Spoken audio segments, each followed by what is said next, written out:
Introduction to Harper Lee's classic novel, To Kill a Mockingbird.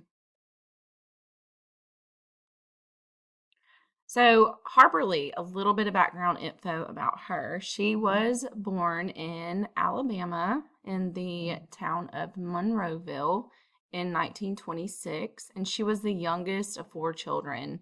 Her father was a lawyer and a newspaper editor, and a lot of her experience growing up is reflected upon her father's job as a lawyer. And so you can only imagine she was also interested in writing as well, since he was a newspaper editor. She was a tomboy and she graduated from Monroe County High School. She studied law at the University of Alabama. Go Dogs. And she attended Oxford for a year. Um, and it's interesting because she didn't pursue a legal career. She decided to pursue an airline in New York, which was actually a pretty popular job choice at the time. And then she spent the rest of her time writing To Kill a Mockingbird. And so in 1960 is when To Kill a Mockingbird was published. And so one of my other favorite authors is going to be Truman Capote. He is the author of In Cold Blood. This was her childhood friend, and a lot of scholars believe that Harper Lee mimicked one of the characters after Capote, and that character would be Dill. If you are interested in true crime, I would recommend reading In Cold Blood. It is a creative nonfiction piece about the murder of the Clutter family in Kansas, and it is a true story. So Harper Lee, she always took an interest in writing and literature, and so she was actually presented with the Presidential Medal of Freedom by George W. Bush. And To Kill a Mockingbird was her only novel until she released the sequel entitled Go Set a Watchman in 2015. She won the heralded Pulitzer Prize in 1961, and then in 1999, she was voted Best Novel of the Century. And so To Kill a Mockingbird remains a bestseller within 30 million copies in print. And a lot of schools choose not to teach this book just because it is on the supposed banned books list, even though it is written into our curriculum as a book choice. And so I choose to teach this book because I believe it is really important and it has a lot of important themes. So let me talk about the Southern Gothic novels. Southern Gothic novels are so exciting to me. So if you like the Gothic and you like the kind of eerie South, then you will love Southern Gothic. So in the Southern Gothic novel, it's exclusively set in the American South. So everything that you think the South gets made fun of for, take that and put it in a Gothic setting. So when you think of Gothic, you think of decay and you think of like dark. You may think gargoyles. You may think just ominous backgrounds. We'll take that and apply the Southern atmosphere to it.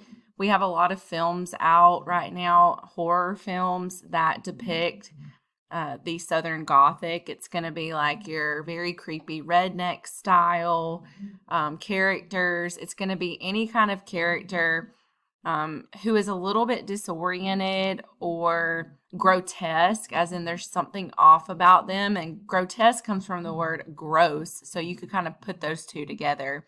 And other sinister events would pertain to the Southern Gothic novel. Think about old and dilapidated, decaying buildings. Think of swamps. Think of poverty, alienation, racism, crime, and violence. And so the Southern Gothic novel, it really just explores social issues and it reveals cultural character of the American South. And so where does the title come from? A lot of students make the mistake and say, How to Kill a Mockingbird. It is not How to Kill a Mockingbird. It is To Kill a Mockingbird. And it comes from this quote right here. Mockingbirds don't do one thing but make music for us to enjoy. They don't eat up people's gardens, don't nest in corn cribs. They don't do one thing but sing their hearts out for us. That's why it's a sin to kill a mockingbird. And so the mockingbird really represents the innocent in this novel. So, why are we so quick to judge those who are innocent? Why do we have gender stereotyping? Why do we have racial stereotyping? It's just something to think about while we read this novel. So, the setting of this novel is in Macomb, Alabama during the Depression, which is in the 1930s.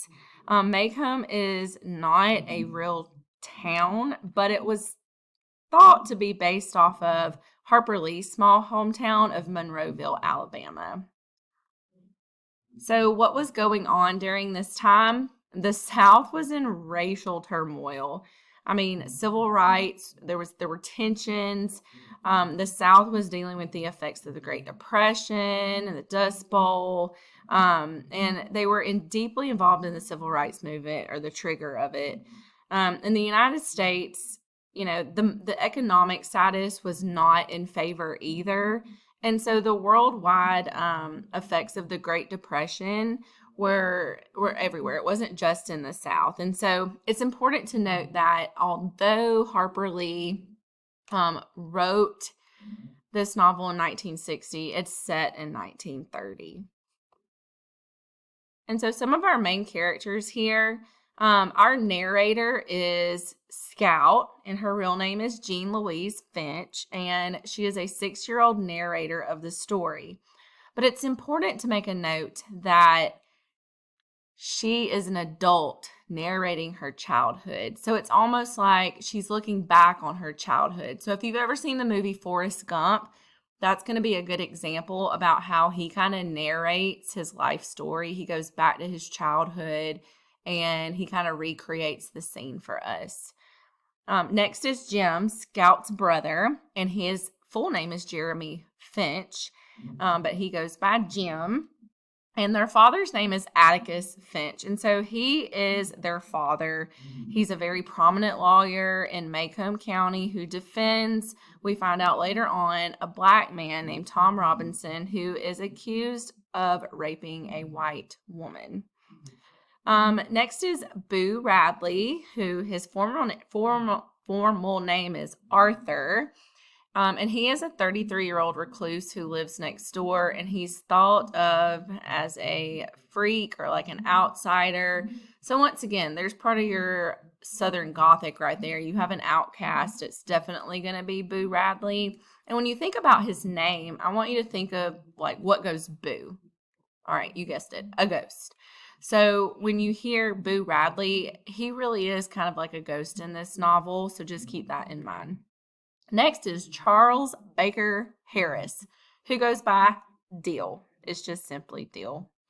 Jim and Scout's friend, this is Jim and Scout's friend who comes to visit his aunt in Macomb each summer. And y'all, Dill loves to talk. I think one of my favorite descriptions of Dill is that he was like a pocket Merlin, meaning like he could just pull out ideas and adventures out of nowhere. He was just very creative when it came to playing outside with Scout and Jim. Another central figure is going to be Tom Robinson. He is who I mentioned earlier with Atticus. He is a respectable black man who is accused of raping a white woman. And so Atticus is going to be appointed to Tom Robinson's trial in this novel. Next is Calpurnia. She is the Finch's black cook. And so it's important to make a note that Scout and Jim's mother passed away when they were younger due to a heart attack. And so they don't have a mother in their lives, but they do have motherly figures. And Calpurnia is going to be one of them. Next is Bob Ewell. And he is going to be our protagonist of the novel. He is the drunken, unemployed character who comes from a poor family, and he really does represent the dark side of the South, and he truly symbolizes racial hatred in this novel, and I would say incompetence. Next is Mayella Ewell. This is going to be Bob's daughter. It's his oldest daughter, and she is very lonely and unhappy. She lives a sad life, just because the the Ewell's mother is not in the picture, and so Mayella is charged with taking care of her brothers and sisters, and there is a whole lot of them. And so she's really had to step in and be a mom, and she hasn't really gotten to live that teenage life of just being a normal teenager, and it's sad. And she does accuse Tom Robinson, who is a black man, of raping her. And so, some themes I want to talk about in this novel, as I mentioned earlier in the semester, one of the easiest situational archetypes to find is going to be good versus evil. So, again, we have good versus evil in this novel. We have the loss of innocence. This novel is what we call a Bildungsroman. That is German for coming of age. So, it's about growing up and the growing pains that come with growing up. Next is prejudice, understanding, and religion, courage, and then what happens when we have the educated versus uneducated. Each theme is going to be characterized by human flaws, and the only way to overcome the flaw is to act just according to the laws of a peaceful society. That's really going to be the whole of those themes. So let's talk about some of the conflicts. We have the first conflict of man versus man. So we're going to have Bob Ewell versus Tom Robinson. That is the court case. And then we're going to have the Ewells versus Atticus Finch. Next is man versus society. So we're going to have Boo Radley versus society and Tom Robinson versus society.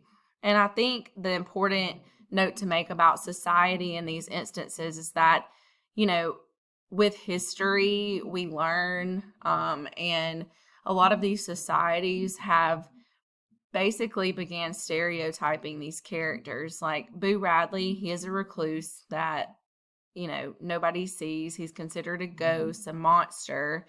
And so you begin telling these tall tales of people, and then you develop them into characters that they aren't really. It's almost like the gossip just gets way out of hand, and then you think somebody is a terrible person. So that's, not getting to know someone before you begin talking about them. And so I think that's what this society, it really is guilty of. Social classes in To Kill a Mockingbird. So social class, and there are a lot of social class injustices in this novel, and I think it's important that Harper Lee points these out. So, because of the Great Depression, wealthy was a loose term. So, the Finches were considered wealthy during this time, although they weren't like Hollywood wealthy. They were well off. Then you have country folks like the Cunninghams. Those are going to be the farmers. And we know the farmers that were hit hardest during the Depression.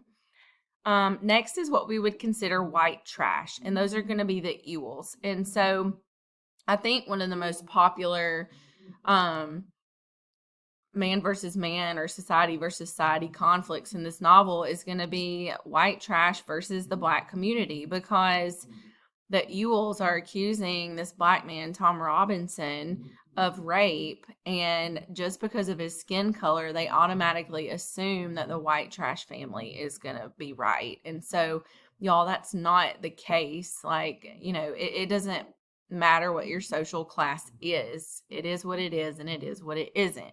Okay? There's the truth, and that's it. There's the truth.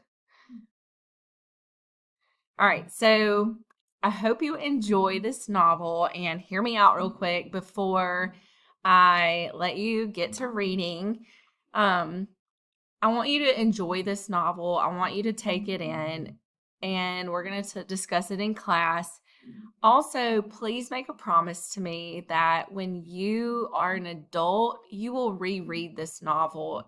It will have a totally different meaning to you once you get a little bit of life under your belt and you understand the concepts of life a little bit more. So, anyways, you never really understand a person until you consider things from their point of view. until you crawl into their skin and walk around in it. And that's my favorite quote from To Kill a Mockingbird, and it was said by one of my favorite characters, Atticus Finch. Happy reading!